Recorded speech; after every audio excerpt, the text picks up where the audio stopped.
नमस्कार, स्वागत है आपका हमारे चैनल संवाद लाइव पर। मैं हूं जितेश अवस्थी। आज हम बात करेंगे समाजवादी पार्टी के अध्यक्ष अखिलेश यादव द्वारा बीजेपी पर लगाए गए गंभीर आरोपों के बारे में, जिसमें उन्होंने बीजेपी को रिश्तेदारवादी कहा है।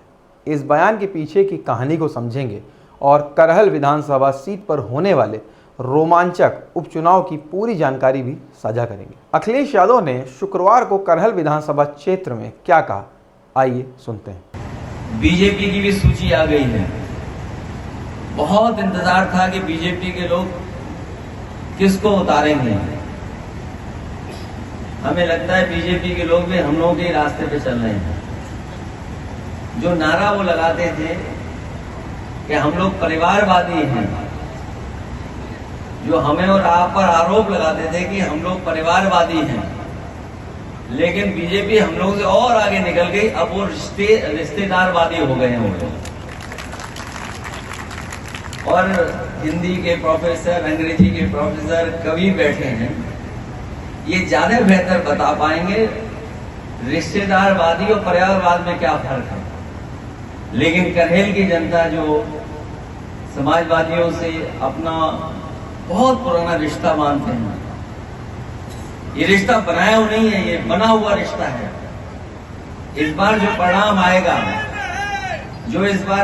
आएगा, जीत का भी ऐतिहासिक परिणाम होगा और हार का भी ऐतिहासिक परिणाम होने जा रहा है।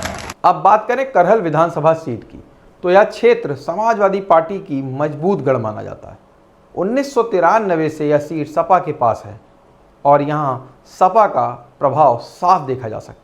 करहल में सपा प्रमुख मुलायम सिंह यादव का अटूट रिश्ता रहा है और इसी संबंध को अखिलेश यादव ने अपने बयान में एक बार फिर से उजागर किया।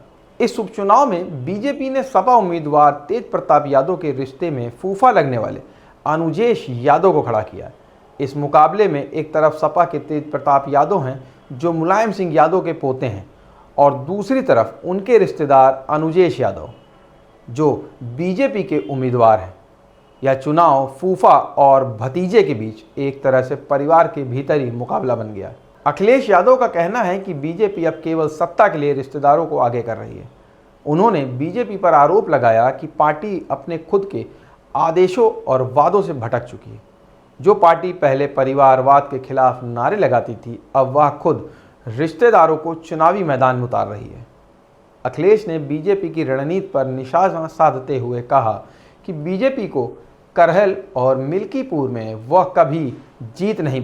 अखिलेश ने बीजेपी की रणनीति पर निशाना साधते हुए कहा कि बीजेपी को पता है कि वह करहल और मिल्कीपुर कभी नहीं जीत सकते।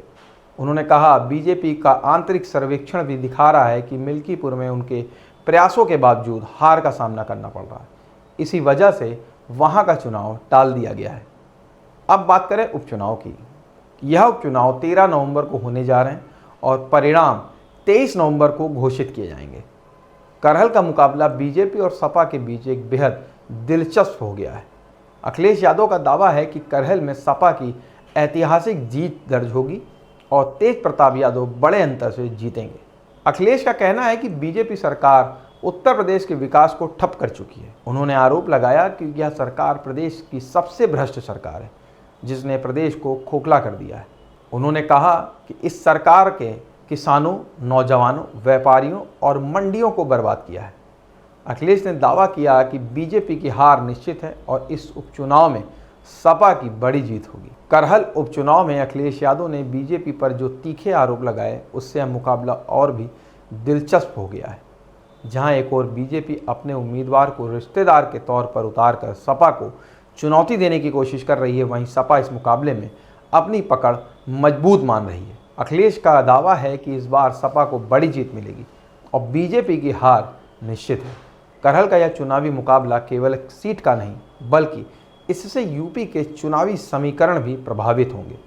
अब यह देखना होगा कि अखिलेश यादव इन आरोपों का जनता पर कितना असर होगा। क्या बीजेपी का रिश्तेदारवादी उम्मीदवार तेज प्रताप यादव के सामने टिक पाएगा या नहीं? आपको क्या लगता है?